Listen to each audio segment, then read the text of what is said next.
இன்றைக்கி நம்ம பார்க்க போகிற விஷயந்தான் விவசாயம். இந்த விவசாயத்துக்கு அடிப்படை தேவையான நெல்லை எடுத்து கொஞ்சம் ஊற வச்சு சணலில் வச்சு வைக்கோலில் பூத்தி நல்லா மூடிடுறோம். பிறகு ஒரு களிமண்ணை எடுத்து சத்தான இடத்துல போட்டு அந்த விளைஞ்ச நெல்லை அதில் தூவி விட்டு அது துளுத்து வர்றதுக்காக நம்ம காத்திருக்கிறோம். அது துளுத்து வரும் வேளையில் வெயிலில் வாடிடாமல் அதுக்கு கொட்டகை கொடுத்து 4-5 மூங்கில நம்ம அந்த மலை பிரதேசங்கள்லேருந்து வரக்கூடிய தண்ணிகளை எடுத்து நம்மளோட வயலுக்கு ஒரு காளமாடை பூட்டி ஏர்கலப்பையை எடுத்து நல்லா உழுது போட்டுடும்.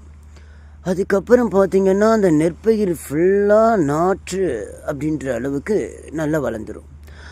அதை நம்ம எடுத்து சின்ன சின்ன முடியாக முடிஞ்சு அதை தோள்களில் சுமந்து வயலில் இறக்கி நாற்று நட்டு விவசாயம் செய்கிறது ஒரு தனி சுகம்தான். அந்த நாற்று சுடும்போது நாற்று நடும்போது ஜஸ்ட்டு மிஸ் ஆகி மழை வெள்ளம் ஆயிடுச்சுன்னா கொஞ்சம் சங்கடம் ஆகிடும். அதில் வாத்துகளை மேய விட்டு மீன்களை வளர விட்டால் நெல் விளைஞ்சிடும்.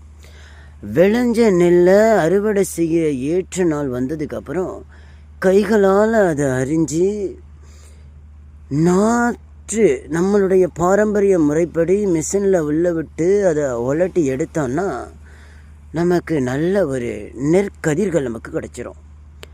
அந்த நெல்களை எடுத்து நம்ம அவிச்சு ஊற வச்சு பிரியாணி செஞ்சு சாப்பிட்டோன்னா தொண்டையில் சுகமாக இறங்கும்போது விவசாயம் தவிர வேறு எதுவும் நமக்கு முக்கியம் இல்லைடா அப்படின்னு நமக்கு தோணும்.